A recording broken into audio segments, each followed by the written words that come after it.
নাহমাদুহু ওয়া নুসাল্লি আলা রাসূলিহিল কারীম আম্মা বা'দ।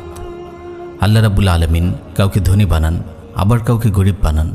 কেউ অঢেল সম্পদের মালিক হয়, আবার কেউ দিনে এনে দিনে খায়। সম্পদ দিয়ে তিনি পরীক্ষা করেন বান্দা শকর করে কিনা, আর দারিদ্র্য দিয়ে আল্লাহ তাআলা পরীক্ষা করেন বান্দা সবর করে কিনা। অনেক অভাবী ভাই মনে করেন আল্লাহ তাকে ভালোবাসেন না, তাই তাকে সম্পদ দেননি। আল্লাহ ধনীদের ভালোবাসেন বলেই তাদের সম্পদ দিয়েছেন। এটি মারাত্মক একটি ভ্রান্তি।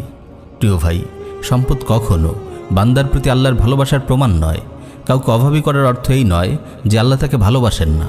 আল্লাহ তাআলা ফিরাউনকে মিশরের সম্রাট বানিয়েছেন, অথচ সে ছিল আল্লাহর শ্রেষ্ঠ নাফরমান। আল্লাহ তাআলা নমরুদকে গোটা দুনিয়ার বাদশাহী দান করেছিলেন, অথচ সে ছিল আল্লাহর কাছে চরম নিকৃষ্ট এক বান্দা। দুনিয়ার বিত্ত বৈভব যদি মানুষের মর্যাদার মাপ কাঠি হতো, তবে আল্লাহ তাআলা কখনো কোনো কাফিরকে সম্পদ দিতেন না। একটু চিন্তা করে দেখুন, রোম আর পারস্যের রাজা মহারাজারা রেশমের বিছানায় ঘুমাতো, সোনার চামচে খেত, আর রাসূল সাল্লাল্লাহু আলাইহি ওয়াসাল্লাম দিনের পর দিন কেটে যেত, তার চুলায় আগুন জ্বলত না।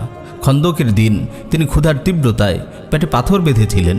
শৈশবে তিনি কুরাইশের ধনীদের ছাগল চড়িয়েছেন। তার জীবন ছিল দারিদ্রতার জীবন।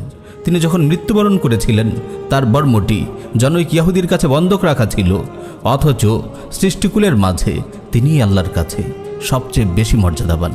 আল্লাহ তাআলা বলেন, দারিদ্র প্রাচুর্য দিয়ে বান্দাকে পরীক্ষা করা হয়।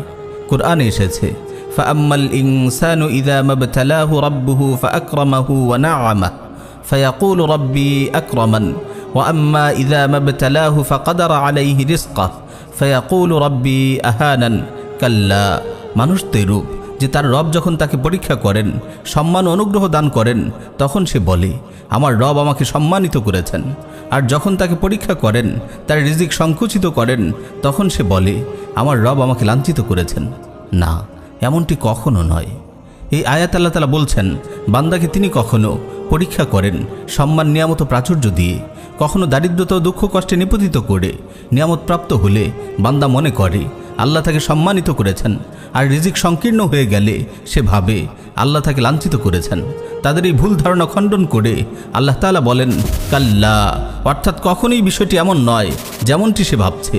বরং কখনো নিয়ামত দিয়ে পরীক্ষা করা হয়, আবার কখনো নিয়ামত হিসেবে মুসিবত দান করা হয়। সুতরাং হে আমার ভাই, নিয়ামত পেলে শুকর করুন, বঞ্চিত হলে সবর করুন। নিয়ামতের মালিক তো আল্লাহ। তিনি আপনাকে দান করলে তা একান্ত তারই করুণা, আপনার প্রাপ্য নয়। আর যদি আপনাকে দান না করেন, তবে আপনার যা প্রাপ্য নয় তার জন্য আপনার দুঃখ করারও কোনো কারণ নেই। অন্যের সম্পদের দিকে চোখ পাকাবেন না, কারণ আপনি তো জানেন না এই সম্পদ তার জন্য আযাব না রহমত। ইতিহাসের পথ পরিক্রমায় অর্থবিত্ত ও ধন সম্পদ মুমিনের চেয়ে কাফিরের হাতেই বেশি ছিল। অবশ্য প্রাচুর্য মৌলিকভাবে খারাপ কিছু নয়। মুমিন বান্দার হাতের হালাল সম্পদের চেয়ে উত্তম বস্তু আর কি হতে পারে? তবে নিজের দারিদ্রতা দেখে কখনো ভাববেন না আল্লাহ আপনাকে ভালোবাসেন না। শরীরের অসুস্থতা দেখে মনে করবেন না আল্লাহ আপনাকে আযাব দিচ্ছেন। আল্লাহ তাআলা কাউকে নিয়ামত দান করার নেপথ্যে যেমন হিকমত থাকে, তেমনিভাবে কাউকে বঞ্চিত করার পেছনেও আল্লাহর হিকমত থাকে। নিয়ামত না দেওয়া যে একটি নিয়ামত, এই সত্য যতদিন আমরা উপলব্ধি করতে পারবো না, ঈমানের পূর্ণতায় পৌঁছা আমাদের পক্ষে সম্ভব হবে না।